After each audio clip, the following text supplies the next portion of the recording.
Hello student, welcome to the class of strength of material. Student, last class में हमने spring के basic concepts देख लिए थे। हमने स्प्रिंग पे आने वाली स्ट्रेसेस को भी देखा था। ये भी देखा था कि जो एक्सियल लोड होता है उसकी वजह से बेसिकली स्प्रिंग के ऊपर क्या क्रिएट होता है, टॉर्शन यानी कि ट्विस्टिंग मोमेंट। कहने को वो एक्सियल लोड दिखता, वो एक्सियल लोड है, पर वो एक्सियल लोड होता नहीं है। राइट, ठीक। अच्छा, एक चीज़ और हमने देखी थी कि जो स्ट्रेस होती है वो दो टाइप की क्रिएट होती है स्प्रिंग पे, एक डायरेक्ट शेयर और एक share stress due to twisting. और दोनों का समीशन देखा था, वो हमारा मैक्सिमम आता है। तो क्रॉस सेक्शन पे हमने वेरिएशन देख लिया था स्ट्रेस का, उसको आज और चेक करेंगे, फिर उसके आगे मूव करेंगे कि कैसे हमारी स्ट्रेस होती है और किस तरह से हम इसको देखते हैं। तो हमने देखा था इस शेयर स्ट्रेस का डिस्ट्रीब्यूशन क्या था। एक तो था हमारा share stress due to torsion, तो टॉर्शन की वजह से ये हमारी शेयर स्ट्रेस आ गई थी। ठीक है, इस तरह से हमारी शेयर स्ट्रेस आई और प्लस कर दो एक हमारा डायरेक्ट।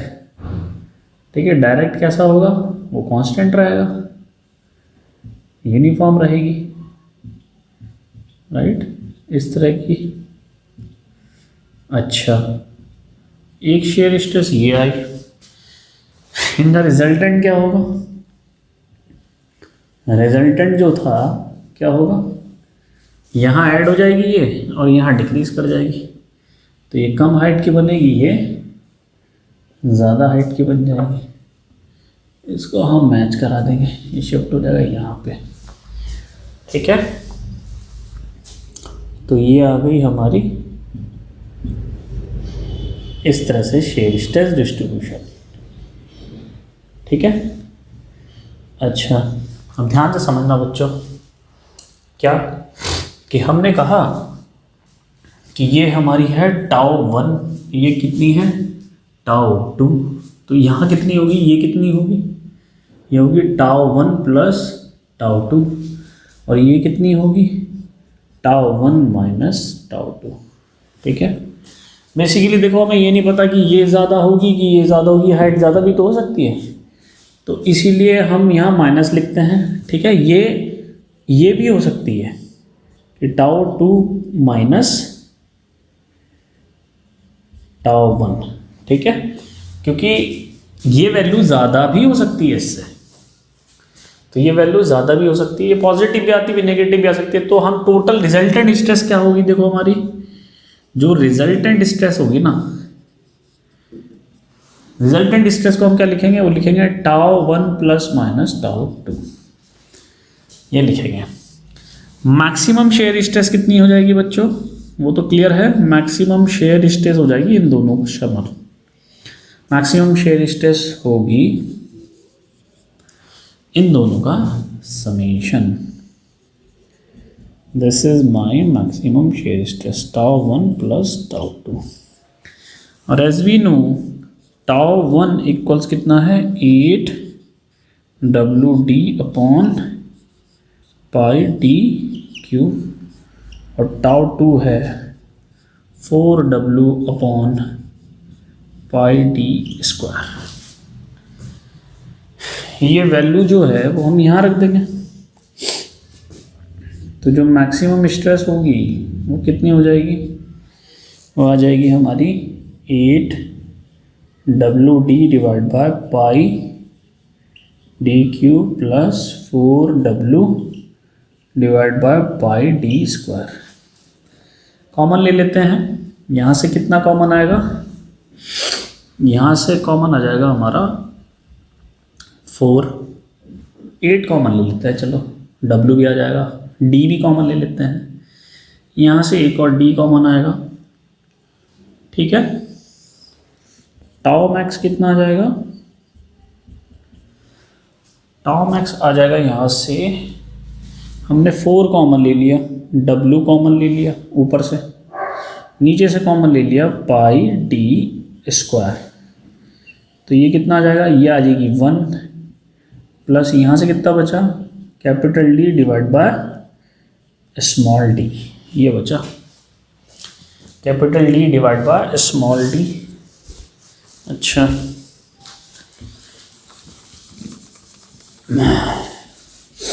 अब देखो,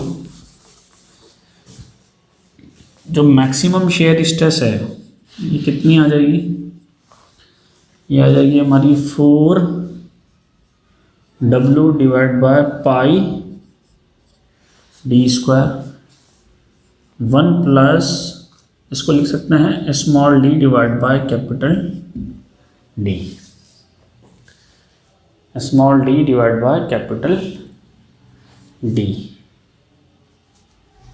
ठीक है, नहीं इसको ये नहीं लिखेंगे, इसको हम एक्चुअली 4W की फॉर्म में मत बनाओ, इसको बनाओ आप इसकी फॉर्म में, क्योंकि ये गलत हो जाएगा फिर थोड़ा सा। हाँ, यहाँ से क्या करो, यहीं से पूरा ये हटा दो, है ना, यहाँ से क्या करो, पूरा 8WD divide by pi D की क्यूब कॉमन लो, तो पहले वाला स्टेप आ गया 1, तो यहाँ डी स्क्वायर था तो एक डी पहुँच जाएगा यहाँ पे स्मॉल डी, ठीक है, और डिवाइड बाय क्या जाएगा कैपिटल डी। अब इसकी गुणा करोगे डी से डी कट जाएगा, डी स्क्वायर, ठीक है, ठीक है। और जो टर्म एक्स होगा वो आ जाएगा 8WD divide by pi D cube, इसको हम लिख सकते हैं 1। अच्छा 8 कॉमन लिया है ना हमने, तो यहाँ पर 2 भी आएगा, ठीक है, 8 कॉमन लिया था, ठीक है, तो ये जाएगा 1/2 into capital D divide by small D. इसको एक्चुअली फॉर्मेशन बनाना है हमें, इस वजह से हमने इसको ऐसे लिखा है, इसका फ़ायदा बताऊंगा आगे क्या होगा। अब देखो बच्चों, एक चीज़ होती है स्प्रिंग इंडेक्स, वो नहीं मैंने पढ़ा है आपको। एक चीज़ क्या होती है, वो होती है स्प्रिंग इंडेक्स, इसको हम यहीं छोड़ देते हैं अभी। तो यहाँ पहले मैं आपको पढ़ा देता हूँ स्प्रिंग इंडेक्स, हेडिंग डालेंगे स्प्रिंग इंडेक्स, इसको हम कैपिटल सी से डिनोट करते हैं। स्प्रिंग इंडेक्स क्या होता है, स्प्रिंग इंडेक्स जो होता है बेसिकली वो मैन्युफैक्चरिंग डिटेल को बताता है कि कोई भी स्प्रिंग है, अगर उसका मेन डायमीटर जो है और उसका वायर का डायमीटर, उनका जो रेशो है वो कितना है, उसको हम कहते हैं स्प्रिंग इंडेक्स। तो स्प्रिंग इंडेक्स क्या है, it is the ratio of, it is the ratio of mean diameter to the wire diameter of the spring, ये कहलाता है आपका स्प्रिंग इंडेक्स, ये कहलाता है आपका स्प्रिंग इंडेक्स। तो स्प्रिंग इंडेक्स को हम कैपिटल सी से डिनोट करते हैं, इट इज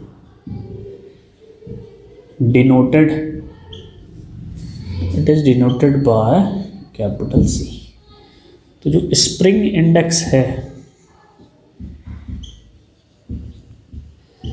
वो होता है capital D divide by small D, और इसकी जो रेंज होती है ना बच्चों, वो होती है 4 से लेकर 12 के बीच में,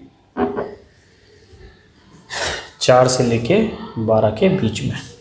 अगर सी की वैल्यू 4 होती है ना, तो इसका मतलब क्या है, 4 इजगल टू कितना हो जाएगा capital D bye small D, तो 4 गुना होगी वायर डायमीटर कितना होगा, सॉरी मीन डायमीटर 4 गुना हो जाएगा वायर डायमीटर के। तो डायमीटर, मीन डायमीटर भी बहुत ज़्यादा और वायर डायमीटर भी बहुत ज़्यादा, तो इसको मैन्युफैक्चर करना मुश्किल हो जाएगा, राइट। तो इजी मैन्युफैक्चर नहीं होगा, तो लिखेंगे डिफ़िकल्ट टू मैन्युफैक्चर, क्योंकि रेशो जो है कम है। डिफ़िकल्ट टू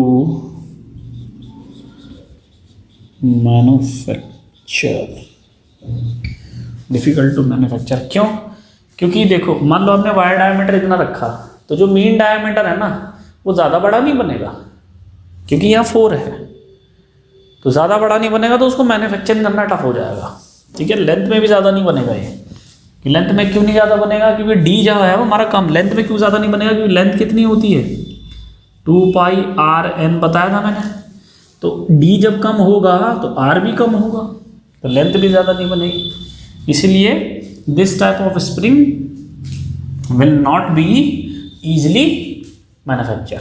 ठीक है, नेक्स्ट आता है, अगर आपकी सी की वैल्यू 12 हुई जो मैक्सिमम होती है, तो इसमें लेंथ ज़्यादा हो जाएगी, क्योंकि ये भी क्या है, capital D upon small D, और लेंथ कितनी है 2 पाई आर एन। डी ज़्यादा होगा यहाँ तो आर भी यहाँ ज़्यादा हो जाएगा, तो यहाँ क्या आ जाएगी, लेंथ ज़्यादा होने की वजह क्या आ जाएगा, बकलिंग करने लगेगा, तो आ जाएगा बकलिंग विल अकर, इसमें हो जाएगी बकलिंग। तो कहने का मतलब ये है कि अगर स्प्रिंग इंडेक्स आपका ज़्यादा है तो आपके स्प्रिंग की लेंथ ज़्यादा होगी, मीन डायमीटर बहुत ज़्यादा होगा वायर डायमीटर के कंपैरिजन में, मीन डायमीटर बहुत ज़्यादा होगा वायर डायमीटर के कंपैरिजन में, लेंथ ज़्यादा हो जाएगी जिसकी वजह से वो बकल करने लगेगा। ठीक है, ठीक है, बकलिंग अकर हो जाएगी। अगर इससे ज़्यादा हम ये मान के चलेंगे, अगर सी की वैल्यू 12 से ज़्यादा हो तब ऐसा होगा, और ये मान के चलेंगे जब सी की वैल्यू 4 से कम हो तब ऐसा होगा। समझ में आ रही है बात? अब मैक्सिमम रेंज कितनी है 12, मिनिमम रेंज कितनी है 4, ये ध्यान रखना। तो ये प्रैक्टिकली देखते हैं हम इसको, ठीक है, टेस्ट करके ये एक्सप्रेशन बनाएंगे। अब आते हैं अपने मैक्सिमम शेयर स्ट्रेस के एक्सप्रेशन पे, क्योंकि यहाँ फॉर्म बन रही थी कैपिटल डी बाई डी की, इसलिए स्प्रिंग इंडेक्स को समझाना यहाँ ज़रूरी था। तो अब आते हैं, तो देखो अगर मैक्सिमम स्ट्रेस की बात हम करें कितनी है, मैक्सिमम स्ट्रेस है 8 WD upon pi D cube, clear है? तो 1 + 1 divide by 2 into capital C हो जाएगा अभी, 2 इंटू कैपिटल सी, क्लियर है? 2 इंटू कैपिटल सी। तो ये मेरी मैक्सिमम स्ट्रेस आ जाएगी किस पे, ये मेरी मैक्सिमम स्ट्रेस आई स्प्रिंग पे। अच्छा,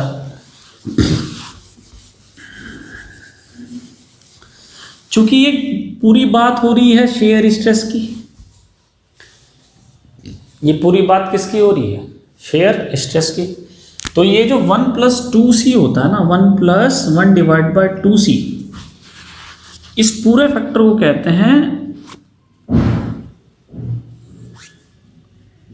KS, और KS होता है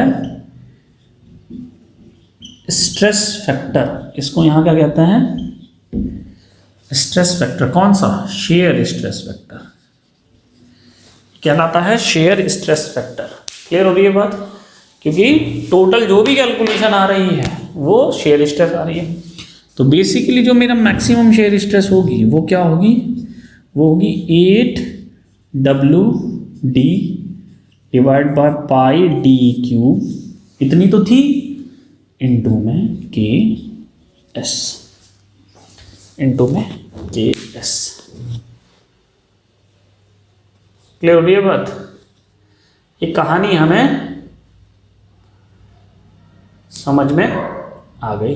अब देखते हैं थोड़ा सा आगे। अच्छा, इसमें क्या है बच्चों, इस पूरी कैलकुलेशन में हमने कहीं भी स्प्रिंग के कर्वेचर का जिक्र नहीं किया है, हमने कहीं भी स्प्रिंग के कर्वेचर का जिक्र नहीं किया है। तो यहां एक कर्वेचर इफेक्ट भी इंट्रोड्यूस होता है बच्चों, इसका हमें ध्यान रखना है। यहां एक कर्वेचर इफेक्ट भी इंट्रोड्यूस होगा। अच्छा, एक चीज और याद रखना है, ये जो शेयर स्ट्रेस फैक्टर होता है, ये जो शेयर स्ट्रेस है, देखो सी कभी इनफाइनाइट नहीं हो सकता, सी कभी 0 भी नहीं हो सकता, लेकिन ये 1+ इफेक्ट है, तो KS must be greater than 1। पहली बात ये ध्यान रखना, KS must be greater than 1, less than 1 नहीं होगा। शेयर स्ट्रेस फैक्टर जो होता है वो 1 से ज़्यादा होता है हमेशा, ठीक है। नेक्स्ट देखो, हमने कर्वेचर और डायरेक्ट शेयर के अफेक्ट नहीं देखे हैं इसमें, हमने कर्वेचर और डायरेक्ट शेयर के, तो लिखेंगे कंसीडर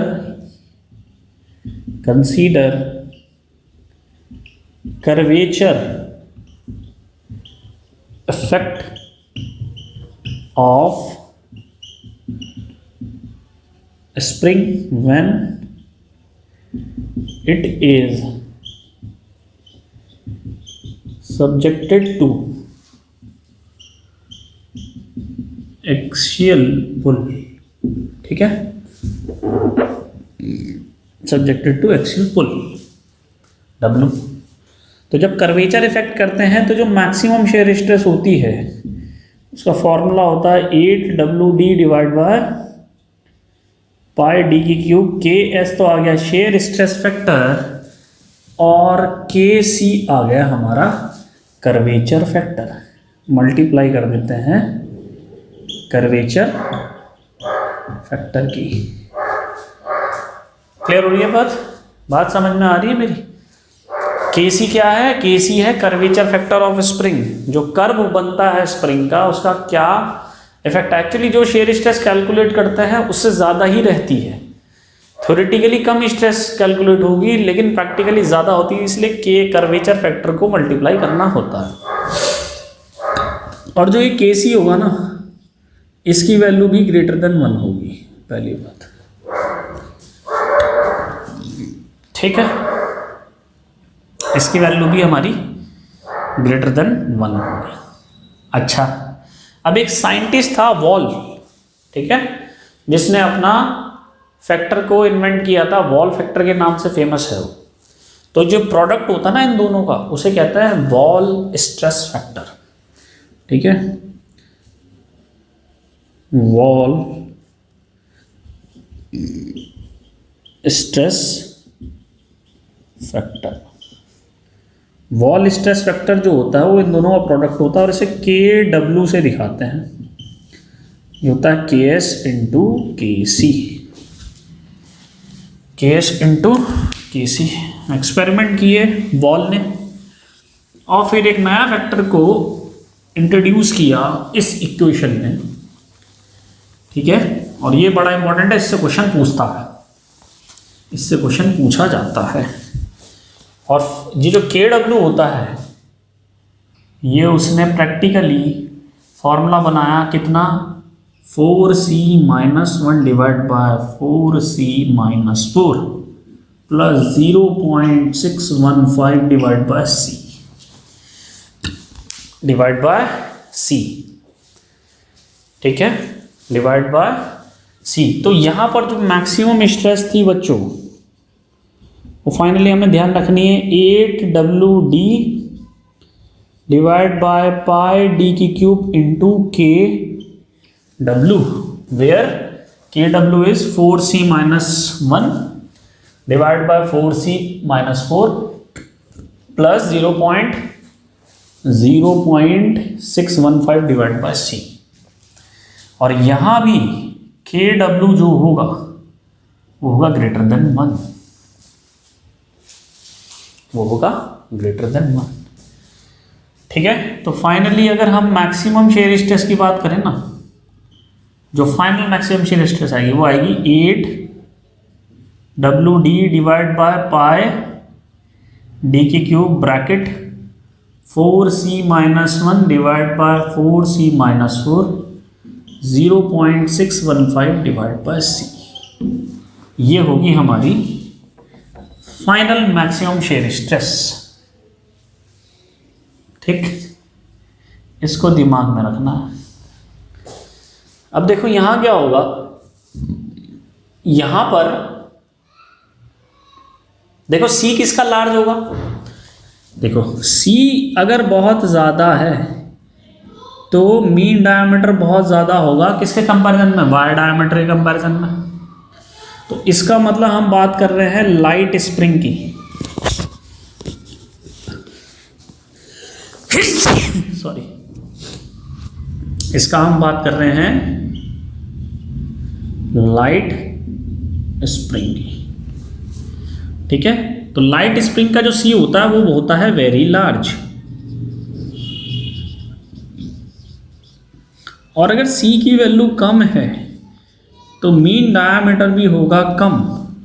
तो इसका हम बात कर रहे हैं हैवी स्प्रिंग की, हैवी स्प्रिंग, या फंक्शन भी कह सकते हो। अगर हैवी लोड यूज करना है, अगर हैवी लोड हमें बियर करना है तो हम सी कम रखेंगे, और लाइट लोड अगर हमें बियर करना है तो हम सी की वैल्यू ज़्यादा रखेंगे। सिंपल सी बात है। ठीक, एक तो हो गई ये बात। अच्छा, अब अगर मैं कहता हूं कि फॉर लाइट स्प्रिंग के लिए मुझे शेयर स्ट्रेस निकालनी है, तो ये पूरा टर्म क्या होना चाहिए, इसको ही समझना है। तो फॉर लाइट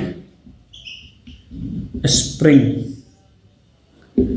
लाइट स्प्रिंग के लिए अगर C क्या है, C वेरी लार्ज, और अगर C वेरी लार्ज है तो KW जो है हमारा 4C - 1, 4C - 4 plus 0.615 divide by C।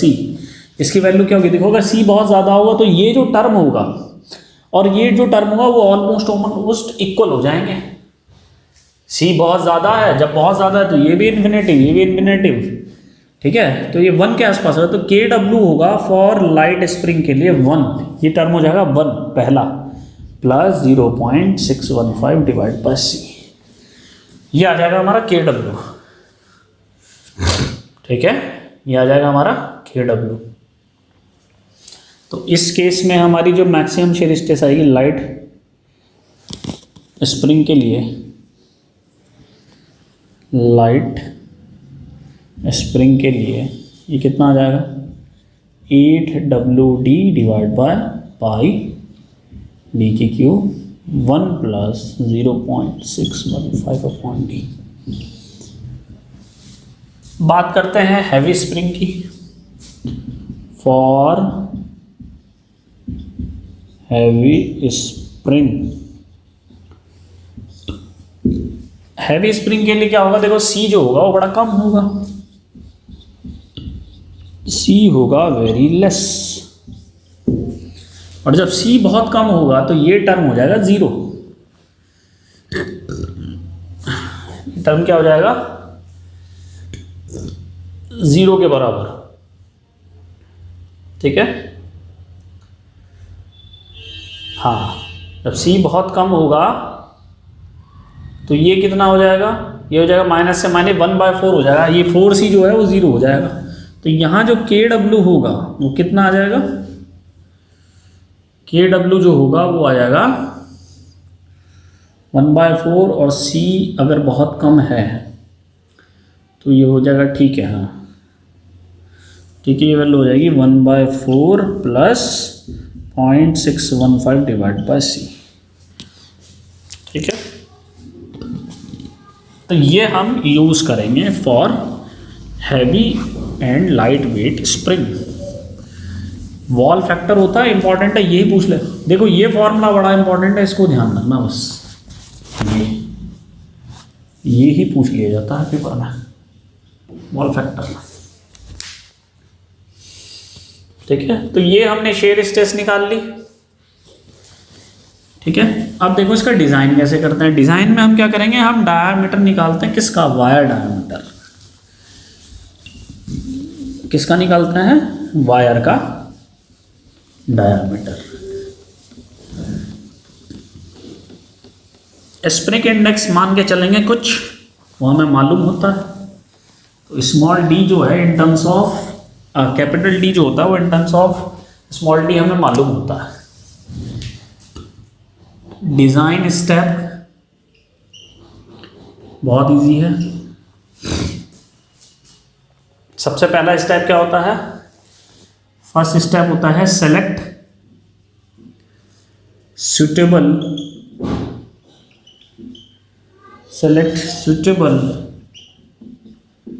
Spring index. Let us suppose हमने C की वैल्यू चूज कर ली 6, तो जो D है वो कितना हो जाएगा, C इंटू स्मॉल d, यानी कि 6D। पहला तो ये आ गया, वेयर जी D क्या है, D is the main dia. ठीक है, और स्मॉल d कितना है, स्मॉल d है वायर डाया। ये बात समझ में आ गई। ठीक है, हमें पता है स्प्रिंग पे मैक्सिमम स्ट्रेस कितनी आती है, और ये जो मैक्सिमम स्ट्रेस है, ठीक है, देखो फॉर फेलियर कंडीशन क्या होगा, फॉर फेलियर कंडीशन कि स्प्रिंग पे आने वाली जो मैक्सिमम स्ट्रेस है वो स्प्रिंग की परमिसिबल स्ट्रेस से ज़्यादा हो गई, तो ये फेल कर जाएगा। ठीक, और अगर हम इसे बचाना है फॉर सेफ कंडीशन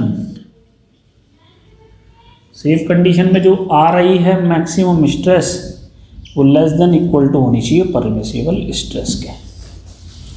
तो ये हमारी डिज़ाइन की इक्वेशन होगी। ठीक है,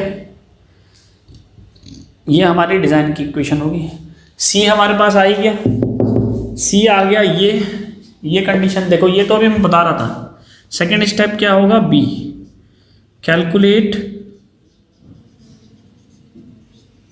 वॉल फैक्टर।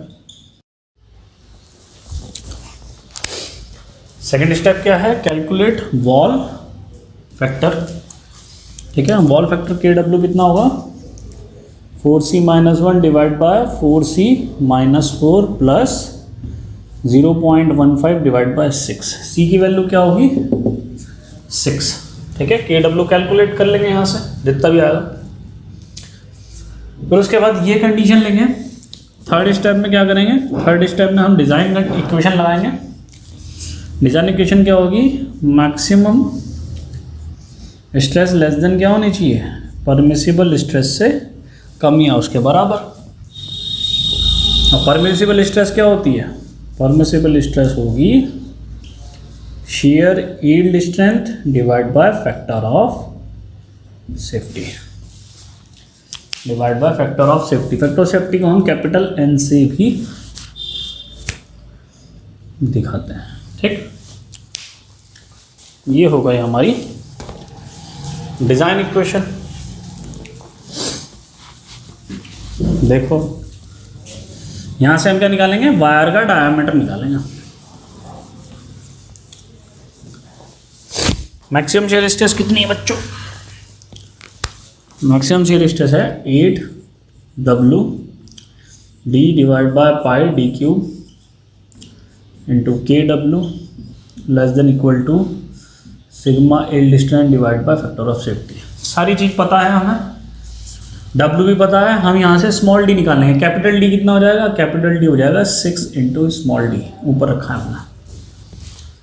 ये वैल्यू यहाँ से कैंसिल आउट हो जाएगी। ठीक है, तो ये हो जाएगा 8W, D की वैल्यू रखेंगे 6 इंटू स्मॉल d, तो ये हो जाएगा 6, ये हो जाएगा पाई d², ये होगा KW is equal to yield strength divide by factor of safety. इस इक्वेशन में हर एक चीज़ मालूम है, हम यहाँ से d² की वैल्यू निकाल लेंगे और फाइनली d फाइंड आउट कर लेंगे, जो भी आएगा। d आ गया एक बार तो कैपिटल D भी निकल जाएगा यहाँ से। कैपिटल D कितना है, 6 इंटू स्मॉल d। ठीक है, 6 इंटू स्मॉल d। क्लियर है, ये हमारा डिज़ाइन हो जाएगा। तो वायर का डायमीटर बेसिकली हम यहाँ से निकाल लेंगे इस इक्वेशन से। फिर इसमें स्टिफनेस और एक डिफ्लेक्शन टॉपिक है, free length, contracted length, solid length, एक टॉपिक वो है। और फिर सीरीज और पैरेलल कनेक्शन उसको डिस्कस करते हैं। तो ये डिज़ाइन हो गया आपका स्प्रिंग का। ठीक है, स्प्रिंग के डिज़ाइन में हम डायमीटर ही तो निकालते हैं, एक हम निकालते हैं स्टिफनेस कितना होगा, डिफ्लेक्शन कितना होगा। डायमीटर ही कैलकुलेट होता है, वो तो बाद में आता है, वो अफेक्ट है। ठीक है, डिफ्लेक्शन क्या है, अफेक्ट है। कॉज क्या है, फोर्स है। ठीक है,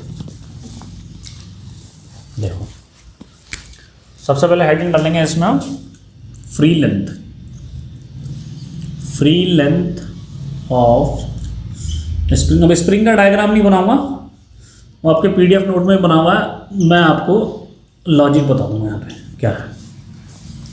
फ्री लेंथ क्या होती है स्प्रिंग की, वो लेंथ स्प्रिंग की जब उस पर लोड ना हो। तो लिखेंगे the length of spring when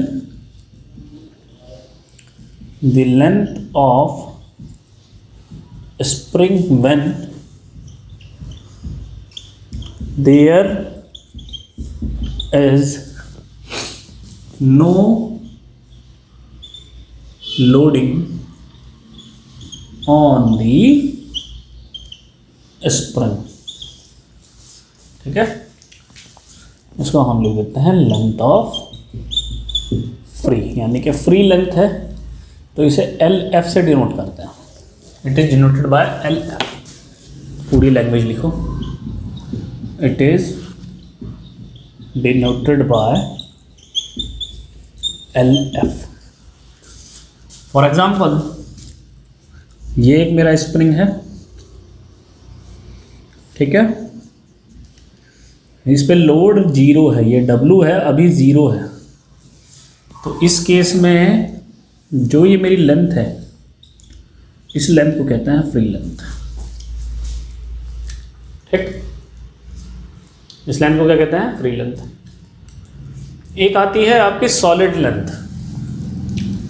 solid length क्या होगी कि जब हमने स्प्रिंग पे फोर्स लगाया और स्प्रिंग इतना कॉन्ट्रैक्ट हो गया कि उसका हर एक कॉइल टच कर रहा है आपस में, उसका हर एक कॉइल टच कर रहा है आपस में, कोई भी गैप नहीं रहा, तो उस लेंथ को कहते हैं सॉलिड लेंथ, LS। तो यहाँ लिख देते हैं, जगह नहीं है तो यहीं लिख देते हैं, सॉलिड लेंथ ऑफ स्प्रिंग क्या होगी, लिखेंगे it is the length of spring, it is the length of, it is the length of spring when all coils are attached or contracted to each other। Clear है? ये हो गई हमारी solid length. तो solid length और free length के बीच का जो गैप होता है, जैसे यहां से यहां तक ये है और यहां से आती है, यानी कि ये जो गैप होगा ये, इसको हम कहते हैं डेल्टा। इसको क्या कहते हैं हम? डेल्टा। ठीक है, इसको क्या कहते हैं? डेल्टा। एक लेंथ क्या होती है हमारी?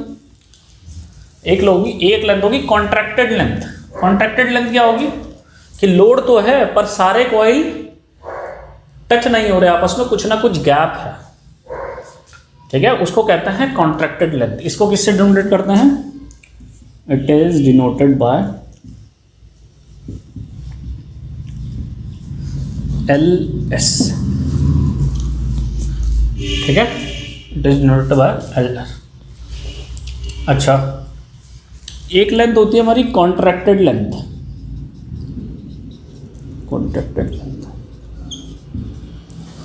कॉन्ट्रैक्टेड लेंथ, ठीक है, इसको क्या है इसकी डेफिनेशन? इसकी डेफिनेशन ये है कि जो लेंथ लोड लगने पर मैक्सिमम डिफ्लेक्शन पे मेजर की जाती है उसको कॉन्ट्रैक्टेड लेंथ कहते हैं। कॉन्ट्रैक्टेड लेंथ क्या होगी? It is the length, it is the length of spring at maximum deflection। Simple, at maximum deflection। कहने का मतलब यह है कि गैप रहेगा कुछ ना कुछ और लोड तो है, तो ये लेंथ जो होगी वो होगी contract, LC। It is denoted bye LC। कहीं लिख देते हैं पूरा, कहीं हम नोट करते हैं। अच्छा, क्या क्या होगा हमारा? देखो, गिवन क्या है कि जो LF है माइनस LS है, इसको हम डेल्टा से रिप्रेजेंट करते हैं। किसको? इसको हम रिप्रेजेंट करते हैं डेल्टा से। ये डिस्टेंस होगी इसकी और इसके डिफरेंस, ठीक है, डेल्टा। और जो ये गैप होता है ना बीच में, यहाँ कॉन्ट्रैक्टेड लेंथ में गैप होता है, ये गैप हमेशा याद रखना 15% होता है इस डेल्टा का, ये जो डेल्टा है ना, इसका 15% होता है। यानी कि जो गैप हुआ हमारा हो जाएगा 0.15 ऑफ डेल्टा, 0.15 ऑफ डेल्टा। तो एलसी बेसिकली क्या हुआ, एलसी जो होगा वो होगा सॉलिड लेंथ प्लस गैप, और गैप कितना है 0.15 डेल्टा। समझ में आ रही है बात? ठीक है। एलसी क्या होगा देखो, कॉन्ट्रैक्टेड लेंथ की वैल्यू अब in terms of solid length निकालना। कॉन्ट्रैक्टेड लेंथ की वैल्यू एलसी कितना होगा देखो, सॉलिड लेंथ तो होगा ही होगा, कितना सॉलिड लेंथ होगा प्लस गैप होगा। सॉलिड लेंथ एल एस है, गैप है हमारा 0.15 ऑफ डेल्टा। और फ्री लेंथ क्या होगी, फ्री लेंथ होगी हमारी, ये तो होगी प्लस डेल्टा और होगी, यानी कि एल एस प्लस, यहां हम कहें फ्री लेंथ क्या है, फ्री लेंथ है हमारी contracted length plus delta. Contracted length कितनी है, solid length plus gap plus delta. तो एल एफ कितना आया हमारा, सॉलिड लेंथ प्लस 1.15 डेल्टा, क्योंकि गैप कितना है 0.15 डेल्टा। ठीक है। अब ये सो सॉलिड लेंथ है, इसकी वैल्यू क्या होगी देखो, ये भी बड़ा आसान है। सॉलिड लेंथ कब है, जब सारे कॉइल टच करेगा एक दूसरे के आपस में। तो मैंने माना नंबर ऑफ कॉइल्स मेरे कितने हैं n, और जब कॉइल सारे टच करेंगे आपस में तो दोनों के बीच की डिस्टेंस कितनी होगी, small D, diameter of wire. देखो मैं बता देता हूँ, मान लो सारे कॉइल्स क्या है, टच कर रहे हैं आपस में। सपोज ये इससे टच कर रहा है, ये इससे टच कर रहा है, ऐसा हो जाएगा स्प्रिंग कुछ जब सारे कॉइल टच करेंगे। तो इनकी जो लेंथ है, सॉलिड लेंथ निकालने के लिए क्या करूँ मैं, ये कितना होगा, ये होगा d is the diameter of wire, और नंबर ऑफ टर्न देख लेते हैं 1 2 3, तो 3d हो जाएगा। तो जो सॉलिड लेंथ होगी ना बेसिकली वो होगी number of turn into diameter of wire, where n is the number of turn. ठीक। और d जो है वो हमें पता है वायर का डाया है, डाया ऑफ वायर। क्लियर। तो जो फ्री लेंथ आई वो कितनी आई, वो आई number of turn into D plus 1.15 delta. और डेल्टा क्या है, delta is the difference between the, delta क्या है यहाँ पे, डेल्टा है L F minus L C, L F minus L C. ठीक है। तो ये हमारे हो गए, जैसे हो गया 1 2 3 टन है इसमें, तो n की वैल्यू हो गई 3d, तो सॉलिड लेंथ कितनी हो गई हमारी 3d। इस तरह से निकालते हैं। ठीक है। तो ये 3 तरह की लेंथ होती है स्प्रिंग में, जो हम डिस्कस करते हैं, कभी कभी पूछ लेता है तो ध्यान रखेंगे। सॉलिड लेंथ, फ्री लेंथ कैसे निकालते हैं, डिपेंड करता है नंबर ऑफ टर्न्स पे, कितने नंबर ऑफ टर्न्स आप देना चाहते हो, है ना, कितने नंबर ऑफ टर्न्स आप देना चाहते हो, ये इन चीज़ों पे डिपेंड करता है। ठीक है। आप कैसा भी स्प्रिंग डिज़ाइन कर सकते हो इन फॉर्मूलों से। ठीक है। कौन सा स्प्रिंग डिज़ाइन कर रहे हैं हम कर रहे हैं close helical spring, close coil helical spring. ठीक है। कोई भी स्प्रिंग नहीं डिज़ाइन कर सकते, सिर्फ क्लोज कॉइल हेलिकल स्प्रिंग। ठीक है। अच्छा, अब हमें क्या करना है देखो, अब हमें 2 टर्म देखना है बड़े इंपॉर्टेंट, वो है एक स्टिफनेस और एक है डिफ्लेक्शन ऑफ स्प्रिंग। स्प्रिंग में कितना डिफ्लेक्शन हुआ लोड लगने के बाद, और उसका स्टिफनेस क्या है। बहुत आसान है, वेरी इजी। डिफ्लेक्शन हम निकालेंगे कैस्टिग्लियानो थ्योरम से, और स्टिफनेस निकालेंगे हम सिंपल फिजिक्स के कॉन्सेप्ट से। देखो मान लो एक ये स्प्रिंग है हमारा, ठीक, इस पे हमने एक लोड लगाया W, ये दबेगा। मान लो पहले ये ओरिजिनल पोजीशन थी, इसको हमने कहा इनिशियल पोजीशन आई और ये इतना दब गया फाइनल पोजीशन F पे, ये इतना दब गया। तो ये जो यहाँ से लेके यहाँ तक हुआ ना, ये कहलाता है डिफ्लेक्शन। ये क्या कहलाता है? डिफ्लेक्शन। और जो इसको रोकेगा इतना दबने से, वो प्रॉपर्टी कहलाती है स्टिफनेस। स्टिफनेस क्या करता है? स्टिफनेस का फंक्शन क्या है? इट रेजिस्ट द डिफॉर्मेशन और deflection when a member is subjected to external load, right. तो सबसे पहले हमें क्या करना है? सबसे पहले हमें बेसिक फिजिक्स के फॉर्मूले देखने हैं। देखो, जब कभी भी किसी स्प्रिंग पे फोर्स लगता है ना, तो जो फोर्स होता है वो किसके डायरेक्टली प्रोपोर्शनल टू होता है? वो डिफॉर्मेशन के। जितना ज़्यादा फोर्स लगाओगे उतना ज़्यादा डिफॉर्मेशन होगा, सीधी सी बात। तो फ्रॉम लीनियर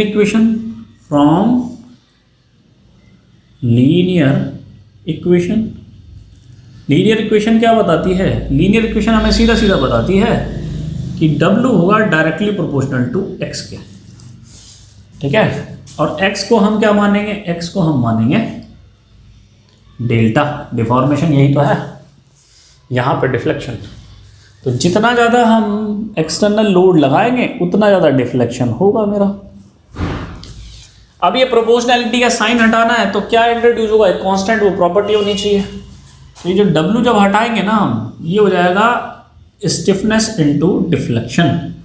बट ध्यान रखना बच्चों, स्प्रिंग का फोर्स नहीं है ये तो हमने एक्सटर्नल लोड लगाया। स्प्रिंग का फोर्स क्या है इसको हमें समझना है। स्प्रिंग का फोर्स क्या है उसको हमें समझना है। समझ में आ रही है बात? तो ये तो हो गया हमारा एक्सटर्नल लोड, इक्वेशन 1 हमने मान ली। अब फ्रॉम इक्विलिब्रियम इक्वेशन क्या कहती है? इक्विलिब्रियम इक्वेशन कि लगने वाला एक्सटर्नल लोड और स्प्रिंग पे आने वाला लोड का जो समेशन होना है वो 0 होना है। हमने इक्वेशन लगा दी algebraic summation of Fy is equal to 0। तो अब ये स्प्रिंग का फोर्स कितना होगा? स्प्रिंग का फोर्स कितना हो जाएगा? माइनस के W, और माइनस के W कितना हो जाएगा? माइनस के K डिफॉर्मेशन। तो कहने का मतलब है स्प्रिंग का फोर्स इज इक्वल टू होगा माइनस के K इंटू डिफॉर्मेशन। ये होगा मेरी स्प्रिंग की इक्वेशन। माइनस साइन क्या शो कर रहा है? माइनस साइन सिर्फ डायरेक्शन शो कर रहा है कि अगर ये डाउनवर्ड फोर्स है तो स्प्रिंग का फोर्स अपवर्ड लगेगा, जस्ट अपोजिट डायरेक्शन में लगेगा मोशन की, क्योंकि स्प्रिंग मोशन को रेजिस्ट करता है, इसलिए माइनस साइन आ रहा है। इसका ये मतलब नहीं कि नेगेटिव हो गया force. Minus sign indicates only here direction of force, force की डायरेक्शन को बता रहा है, ठीक। तो कहने का मतलब यह है कि अगर हम सिर्फ मैग्नीट्यूड पे ध्यान दें, तो अगर हमें स्टिफनेस निकालना है स्प्रिंग का, तो हमारा इसी इक्वेशन से काम चल जाएगा। बस ये इक्वेशन हमने लगानी है। तो सबसे पहले हम क्या निकालेंगे? सबसे पहले हम डिफ्लेक्शन निकालेंगे। तो हेडिंग डालेंगे यहाँ डिफ्लेक्शन।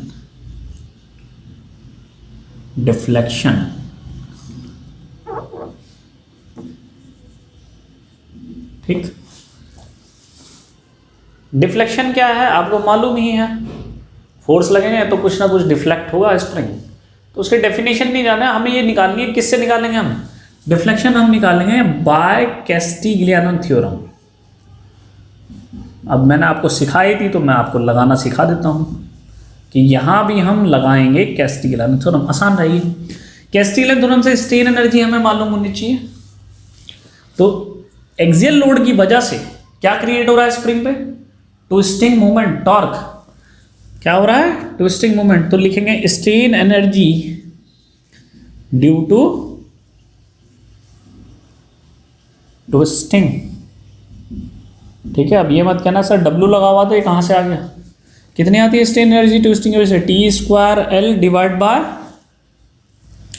2G J। यही है हमारी स्ट्रेन एनर्जी। अब मुझे पता है स्प्रिंग के केस में भी पीछे हमने डिस्कस किया था, टॉर्क आया था capital W into R, where R is the mean radius, where R is the mean radius. तो T को हम लिख सकते हैं capital W into capital D divide by 2।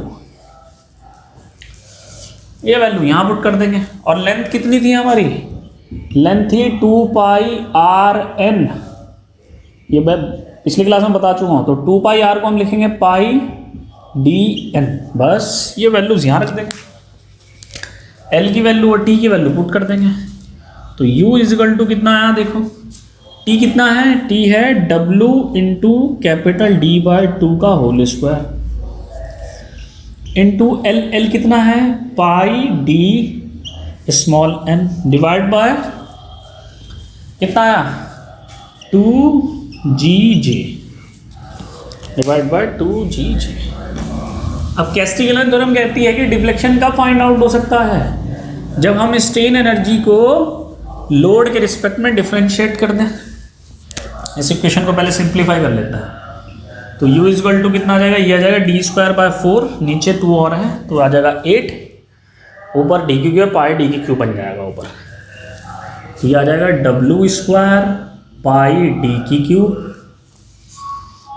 ठीक है, into N divide by 8GJ। बाद में काटेंगे। अब मुझे अगर डिफ्लेक्शन निकालना है, फॉर डिफ्लेक्शन क्या करूं मैं, स्ट्रेन एनर्जी को विद रिस्पेक्ट टू लोड क्या करूं, डिफरेंशिएट कर दूं। क्या कर दूं, डिफरेंशिएट कर दूं, मुझे डिफ्लेक्शन दे देगा। कितना आसान है, बस रख दो यहाँ पर। तो डिफ्लेक्शन कितना आ जाएगा, डिफ्लेक्शन आ जाएगा, जब इसको डिफरेंशिएट करोगे तो D बाय डी डब्ल्यू कितना है, W square pi D cube into small m 8GJ, ठीक। करो डिफरेंशिएट, ये जाएगा 2, ये आ जाएगा 4, यानी कि आ जाएगा W पाई D की cube into small n divide by 4GJ। ये आ गया हमारा डिफ्लेक्शन, ठीक है, ये आ गया हमारा डिफ्लेक्शन। इसको और सिंप्लीफाई करना चाहते हो तो और सिंप्लीफाई कर लो। तो डिफ्लेक्शन बेसिकली कितना आया,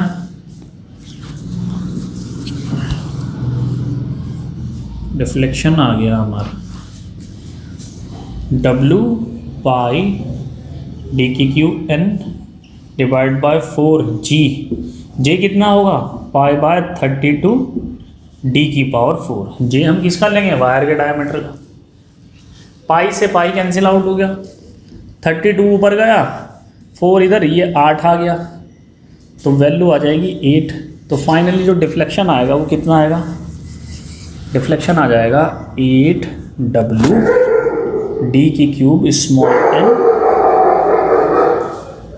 D की cube small n G D की पावर 4 G D की power 4,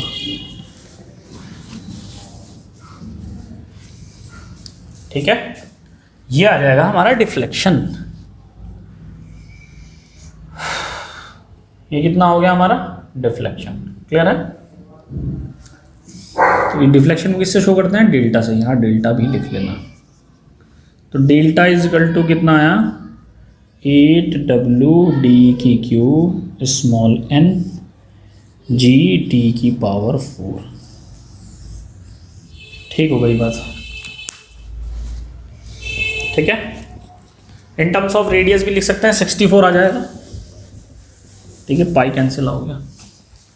in terms of radius कितना होगा, कभी कभी इन टर्म्स ऑफ रेडियस भी पूछ लेता है। तो D की क्यूब है, यहाँ D की वैल्यू हम लिखेंगे 2R, 2 की क्यूब 8, कितना आ जाएगा, 8 8 64 W R cube N divide by G D4।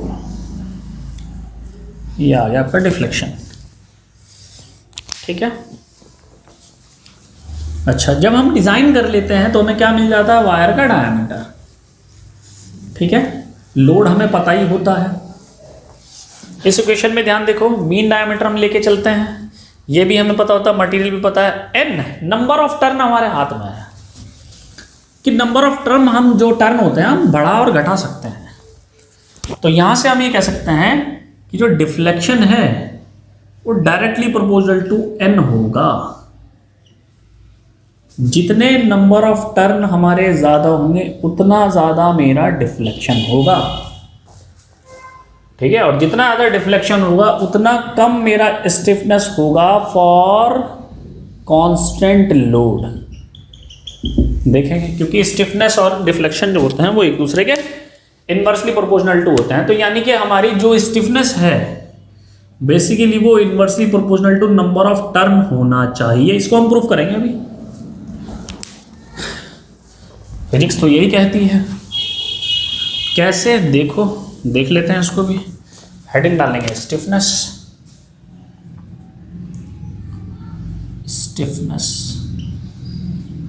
Stiffness को हम के से रिप्रेजेंट करते हैं। स्टिफनेस क्या है? It is the ratio of load per unit deflection. यहां हम कह सकते हैं स्टिफनेस क्या है? It is the ratio of load to the deflection of spring. ठीक है, ये हमारा लोड हो गया, ये स्टिफनेस, ये डिफॉर्मेशन और डिफ्लेक्शन। तो जो हमारा स्टिफनेस आया वो कितना आया? Load divide by deflection. Load कितना है? W। डिफ्लेक्शन कितना आया था अभी? 64 W R क्यूब N, और ऊपर कितना आ जाएगा? G D4। W से W कैंसिल आउट हो गया तो K कितना आ गया? K आ गया G D4 divide bye 64 R के क्यूब N। 64 R के क्यूब N। अब यहाँ से हम क्लियरली से कह सकते हैं, ठीक है, क्लियरली हम यहाँ से क्या कह सकते हैं कि स्टिफनेस होगा इनवर्सली प्रोपोर्शनल टू किसके होगा? नंबर ऑफ टर्न के। तो जितने ज़्यादा हमारे नंबर ऑफ टर्न होंगे उतना कम मेरा स्टिफनेस होगा।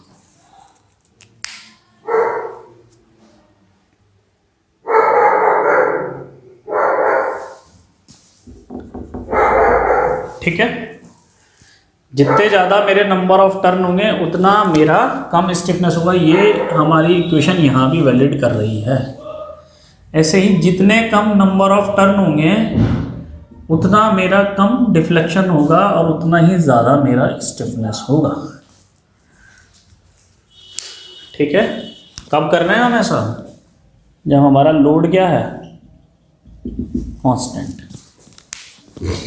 ठीक है, तो स्टिफनेस और डिफ्लेक्शन की कहानी समझ में आ गई। स्टिफनेस और डिफ्लेक्शन की कहानी हमें समझ में आ गई। यहां से क्या समरी निकलती है?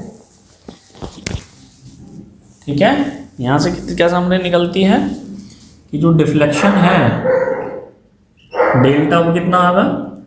64 W R के cube N divide by G D4। In terms of diameter भी लिख सकते हो बच्चों आप।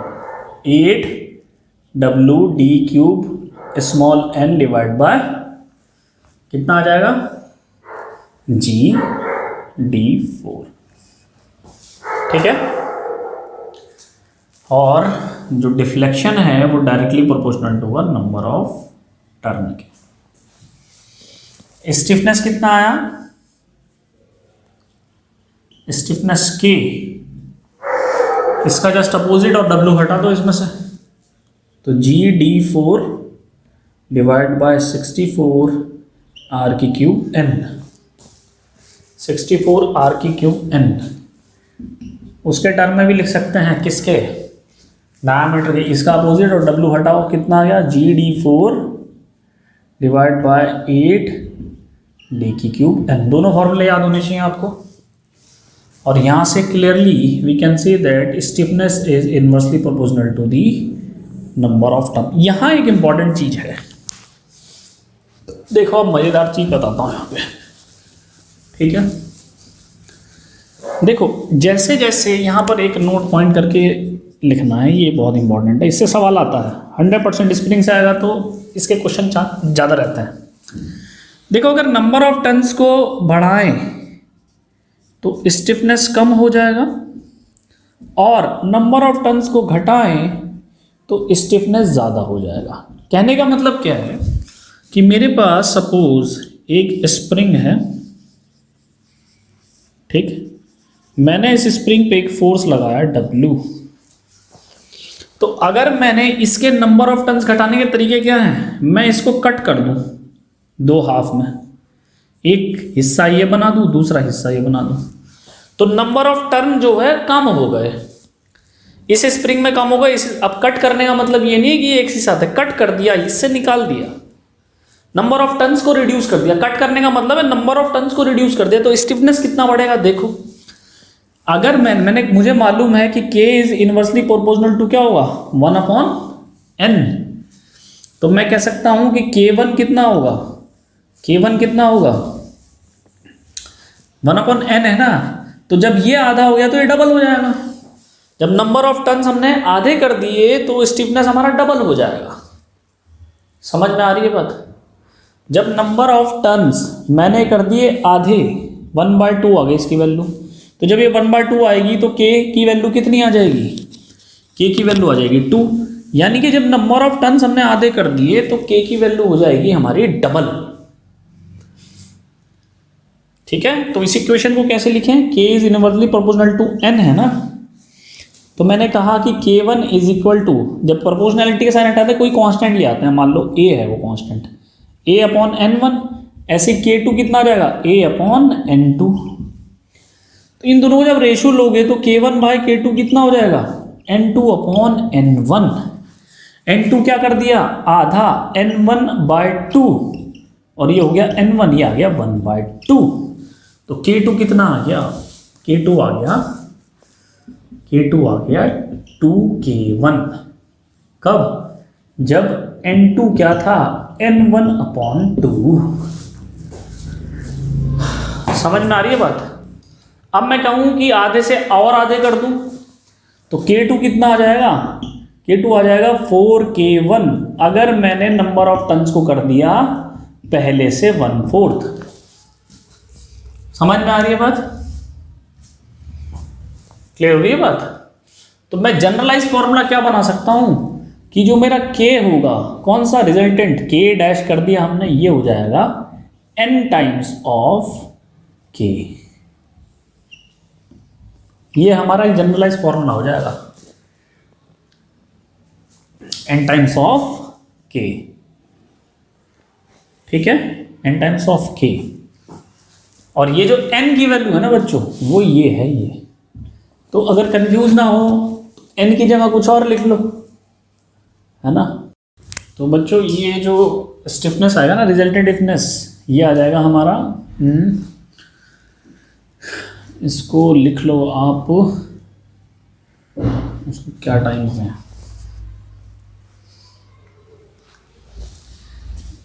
P times of K, P times of K। ये जनरलाइज इक्वेशन होगी। कहने का मतलब यह है कि अगर हम नंबर ऑफ टर्न्स को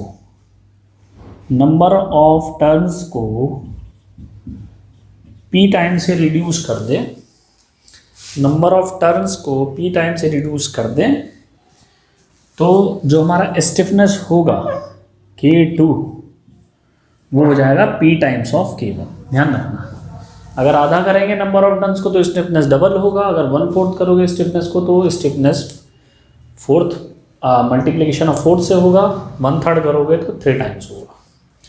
तो ये ध्यान रखना।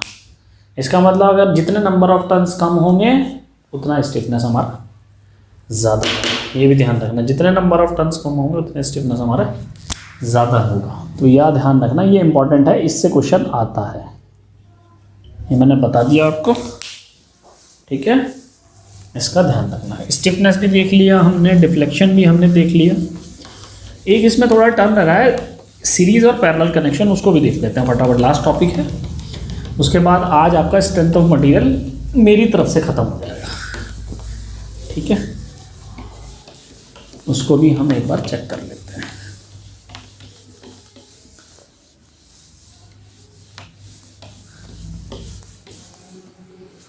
ठीक है, तो यहां पर हम क्या देखेंगे, हेडिंग डालेंगे stiffness, equivalent stiffness in series connection. Equivalent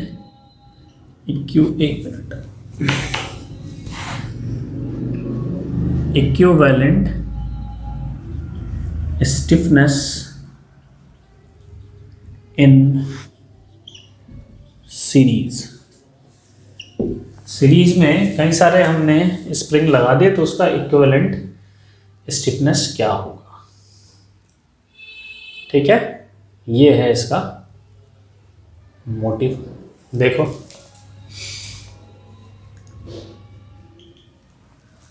मान लो हमने सीरीज में, देखो एक स्प्रिंग ये लगाया, दूसरा स्प्रिंग हमने ये लगाया, और तीसरा स्प्रिंग हमने ये लगा दिया। इसको हमने कहा K1, इसको हमने कहा K2, इसको हमने कहा K3, और यहाँ पे हमने एक फोर्स लगा दिया W। तो अब इस सिस्टम को अगर हमें एक सिस्टम में चेंज करना है, कि हम चाहते हैं कि हम एक ही स्टिफनेस में लिखें इसे, ठीक है, और ये होगा मेरा K इक्विवेलेंट। तो कैसे करें, देखो ये जो K है ना, इनका इफेक्ट एक सिंगल K में लिखना है ना। क्या करना है, सीरीज में हमारा क्या होता है, देखो सीरीज में पहले हमें कंडीशन ध्यान रखनी है कि सीरीज में हमारा लोड जो होता है ना, हर स्प्रिंग पे रहेगा सेम। सेक्शन लोगे, देखो इस पे सेक्शन लोगे तो लोड इस पे W, इस पे W, इस पे W, तो लोड जो होता है वो कितना होता है, लोड होगा सेम, सीधे सीधे, पहली बात, ठीक है। तो हम कह सकते हैं W1 बराबर W2 बराबर W3 बराबर W, क्लियर, ठीक है। लेकिन जो डिफ्लेक्शन होगा वो होगा क्यूमुलेटिव। डिफ्लेक्शन जो होगा, स्प्रिंग के केस में हम डिफ्लेक्शन कह देते हैं, डिफ्लेक्शन जो होगा वो होगा क्यूमुलेटिव, यानी कि डेल्टा जो होगा इक्विवेलेंट क्या होगा, Δ1 प्लस Δ2 प्लस Δ3। बस ये क्वेश्चन हम रख देंगे। डेल्टा इक्विवेलेंट कितना होगा, Δ1 प्लस Δ2 प्लस Δ3, और डेल्टा मुझे पता है लोड अपॉन क्या होता है, स्टिफनेस। तो इक्विवेलेंट क्या आ जाएगा, लोड कितना है, सेम है, तो K इक्विवेलेंट। Δ1 कितना होगा, लोड सेम है, यह जाएगा हमारा K1। Δ2 क्या होगा, लोड सेम है, ये हो जाएगा K2। Δ3 क्या होगा, लोड सेम है, ये हो जाएगा K3। W से W कैंसिल आउट हो गया, तो हमारे पास जो इक्वेशन आ गई 1 अपॉन K इक्विवेलेंट कितना होगा, 1 upon K1 plus 1 upon K2 plus 1 upon K3। ये हमारा सीरीज में K इक्विवेलेंट निकालने का तरीका होगा। ये तो हो गई कहानी सीरीज की, ये कहानी हो गई सीरीज की, ठीक है। तो कहने का मतलब क्या है, देखो बच्चों, जब ये K1 है, ये K2 है, K3 है, ध्यान से समझना, और ये 1 upon K1, 1 upon K2, 1 upon K3 है, तो इसका मतलब जो ये K इक्विवेलेंट है, ये हमेशा इनसे कम ही रहना, इनसे कम ही रहना। देख फॉर एग्जांपल अगर मैं बोलूँ ये 3 है, ये 3 है, ये 3 है, तो 3 और 3 3 कितने 9, तो यहाँ गया 1/3 1/3 1/3 यानी 0.3 0.3 0.3 यानी 0.9। तो इसका मतलब ये जो K इक्विवेलेंट है ये हमेशा स्टिफनेस से कम रहेगा, ठीक है, ये हमेशा स्टिफनेस से कम रहेगा। तो बच्चों एक सीरीज कनेक्शन में एक बात ध्यान रखनी है आपको, क्या कि ये जो इक्विवेलेंट स्टिफनेस होगा, ये हमेशा इन तीनों में से जो भी कम स्टिफनेस होगा ना उससे भी कम रहेगा। ध्यान रखना, इन तीनों में से जो कम होगा उससे भी कम रहेगी इसकी वैल्यू। फॉर एग्जाम्पल मैंने कहा ये वैल्यू है 2, ये वैल्यू है 4, ये वैल्यू है 8, तो जो के इक्विवेलेंट होगा ये हमेशा लेस देन 2 होगा। कैलकुलेट करने में लेस देन 2 ही आएगा। चेक कर लेते हैं, 1/k इक्विवेलेंट कितना होगा, 1/k1 plus 1/k2 plus 1/k3, ये कितना 1/2 प्लस 1/4 प्लस 1/8, 1/2.5, 1/4.25, 1/8.125। इसको आप जोड़ दोगे तो कितना आ जाएगा, इसको जोड़ोगे तो आ जाएगा 0.875। तो ये वैल्यू क्या है, ये वैल्यू है लेस देन 2। ध्यान रखना, ये ऑब्जेक्टिव में कभी कभी काम आ जाता है हमारे, हम डायरेक्टली ऑप्शन देख के भी आंसर कर देते हैं। ठीक है, सेकेंड हेडिंग आएगी पैरेलल कनेक्शन।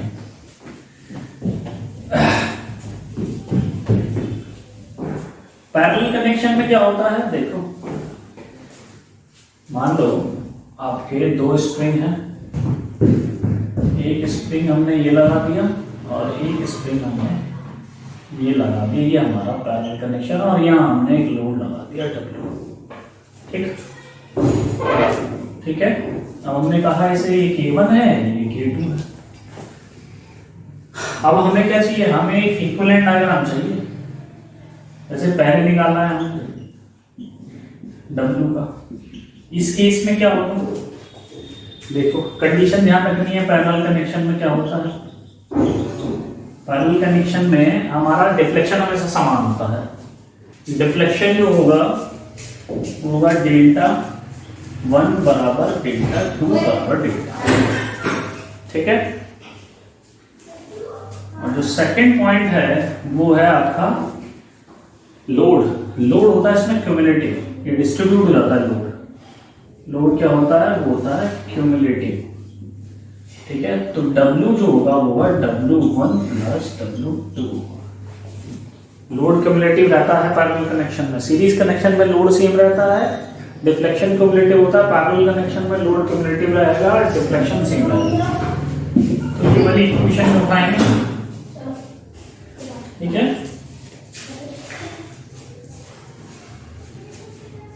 ये इक्वेशन उठाएंगे आपकी क्या, कि फॉर पैरेलल कंडीशन कौन सी है, पैरेलल कंडीशन है लोड इज इक्वल टू कितना होगा W1 प्लस W2।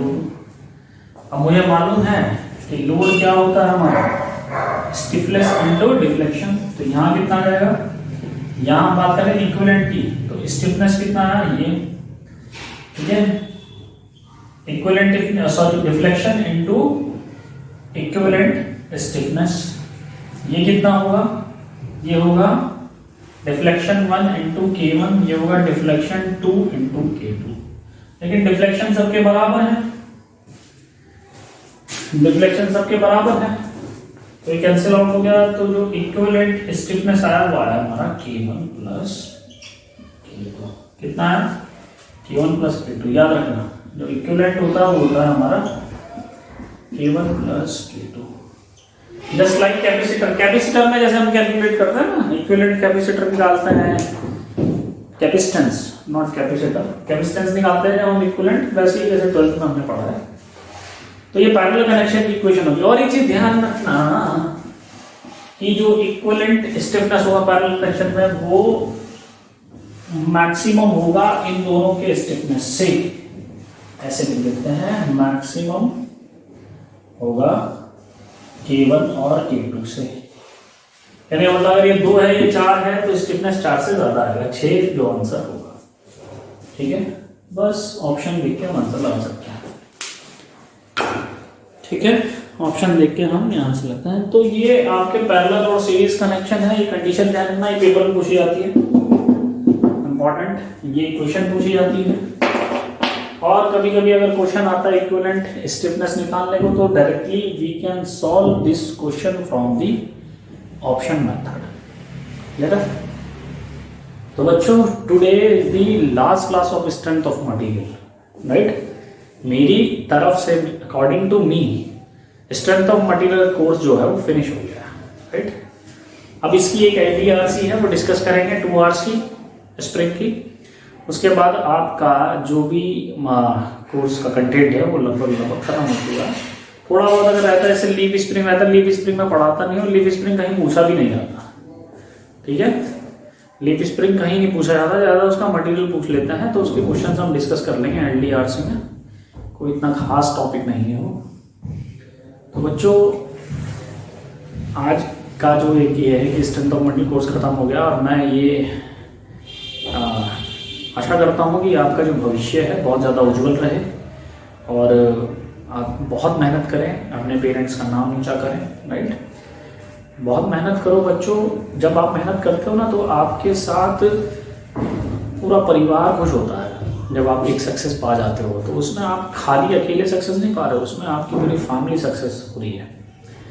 तो मेरा कहने का मतलब ये है कि आप अपने पेरेंट्स को प्राउड करें, ठीक है, क्लियर है। तो बस यही मैं कहना चाहता हूँ, बाकी मेरे पास और कोई शब्द नहीं है कहने के लिए। तो आपकी ये क्लास जो है स्ट्रेंथ ऑफ मटेरियल खत्म हो गई है, ठीक है। तो अगर कोई डाउट हो तो आप मुझसे पूछ सकते हैं, क्लियर है। तो आज के लिए इतना काफ़ी है। Thank you very much.